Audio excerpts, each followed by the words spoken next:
Aujourd'hui, je vais te raconter une belle histoire. C'est une histoire d'amour. Ah, et je sais que tu aimes les histoires d'amour, n'est-ce pas? Alors voilà. La petite chaumière de la famille Duras est perchée en haut d'une colline. Deux enfants, Marcelin et Adèle, sa petite sœur, y habitent. La famille est très pauvre, mais elle se débrouille à force de longues journées de labeur. Bien que jeune, Marcelin aide son papa au labour. On attelle Pauline, la jument, devant la charrue. Il faut être très fort pour tenir le sillon bien droit. Heureusement que Pauline est obéissante, mais quand même, papa est le meilleur laboureur de la région. Parfois, au moment du retour à la ferme, Marcelin a le droit de grimper sur le dos de Pauline. Et tous les jours, il rentre les vaches pour la traite. Il faut aussi rentrer du bois et l'entasser près de la cheminée. Et puis, oui c'est vrai, il y a beaucoup de petits travaux. C'est ça, la vie à la ferme. Le soir, après le souper, toute la famille se réunit pour parler de Dieu. C'est le moment où maman raconte une histoire. On ne possède pas de Bible à la maison, car c'est un livre très rare et très très cher. Marcelin pense souvent à Dieu et il désire le servir de tout son cœur. Il y a une petite école au village. Le maître est sévère, mais gentil. Il sait si bien expliquer les choses, même sans livre. Et quand il raconte l'histoire de France, on se croirait bien au temps des Gaulois. Ce matin, le problème de calcul consiste à rédiger une facture pour le marchand de pommes de terre. J'aimerais bien gagner des sous moi aussi. Et c'est ainsi que germe une petite idée dans sa tête. Et si je demandais à maman de payer mes services en petits gâteaux, je pourrais les vendre au village pour gagner des sous. Alors, il imagine la plus belle facture de sa vie. Voyons. Rentrer les vaches, ça vaut bien un gâteau. Et puis traire la roussette, aussi un gâteau. Garder Adèle, un gâteau. Rentrer du bois, c'est difficile, rentrer du bois, c'est du travail, ça vaut bien 2 gâteaux. Et puis chercher de l'eau, un gâteau. Voilà, total, ça fait 1, 2, 3, 4, 5, 6 gâteaux par jour. Alors, si je compte pour 7 jours, pour une semaine, 6 multiplié par 7, ça fait 42. Et puis, apporter les œufs à la voisine, ça peut être gratuit. Il se réjouit déjà à l'idée des 42 sablés. Mais,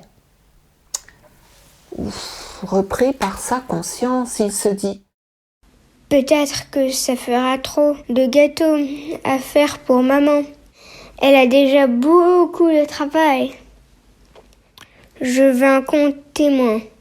Je pourrais quand même gagner des sous. » Alors il corrige. Et le résultat lui paraît plus raisonnable. Sans tarder, le petit garçon recopie sa facture au propre. Et sitôt rentré à la maison, il pose son papier sur la table et file aider à l'étable. Quelle surprise pour maman de trouver ce petit mot en rentrant.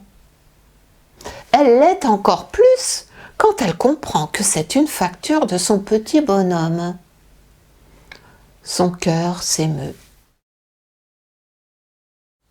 Et un petit sourire se dessine sur son visage. Elle glisse le papier dans la poche de son tablier et pense déjà à sa réponse. Le lendemain matin, une lettre accompagnée d'une petite boîte de sablé attend Marcelin à côté de son bol de lait. L'enfant met un moment à déchiffrer cette longue lettre. Facture pour Marcelin, petit garçon chéri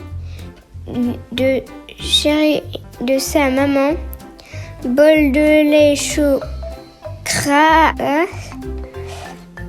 au lait de la roussette gratuit, repas cuit au feu de bois gratuit. Ses yeux se remplissent de larmes quand il se rend compte que l'amour de sa maman est gratuit et vaut bien plus que tous les gâteaux du monde. Alors il se lève et se blottit dans ses bras. Pardon, maman. Les mots sont bien superflus.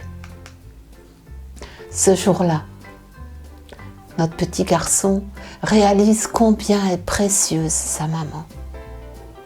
Il se promet de ne plus ronchonner pour rentrer du bois, par exemple. Il veut lui faire toujours plaisir. Et c'est bien ce que veut dire « honore ton père et ta mère ». Cela veut dire « aime ton papa et ta maman ».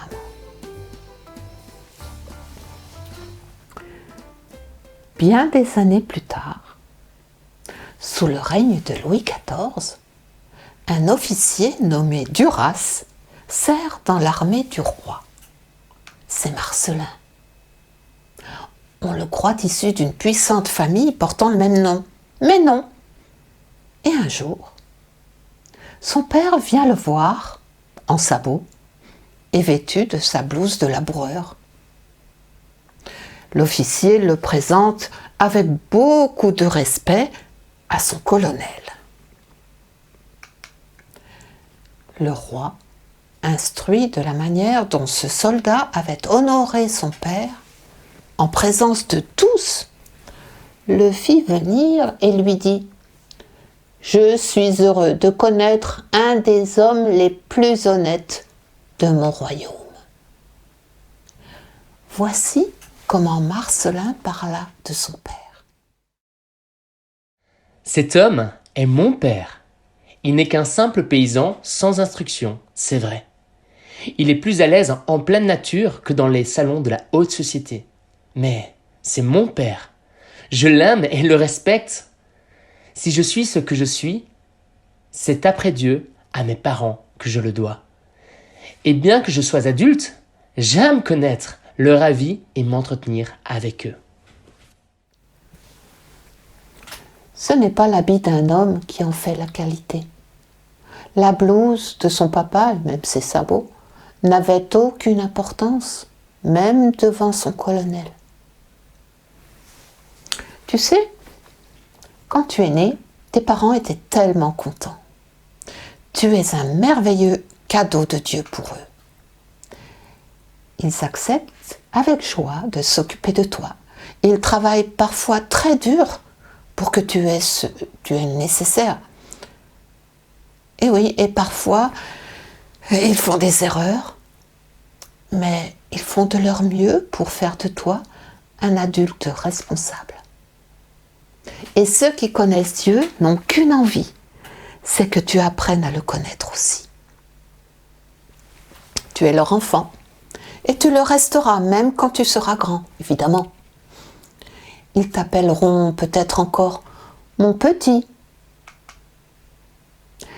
Et ton papa et ta maman, eh bien, ils sont un cadeau de Dieu pour toi. Dieu veut que tu leur obéisses, que tu les respectes profondément sans jamais les humilier. Il te les confie pour qu'à ton tour, quand ils seront devenus âgés, tu veilles sur eux. Voilà ce que veut dire ce commandement d'amour. Honore ton père et ta mère afin que tes jours se prolongent. On le trouve, ce commandement, dans la Bible. Exode 20, au verset 12. Il est même dit « Honore ton père et ta mère, afin que tes jours se prolongent dans le pays que l'Éternel ton Dieu te donne. » À l'époque, Dieu a donné ce commandement au peuple d'Israël. Tu te souviens? Au mont Sinaï. Mais il nous le donne à nous aujourd'hui. Dieu te demande d'aimer tes parents et il te bénira en retour. C'est une belle promesse. Qu'en penses-tu? À bientôt.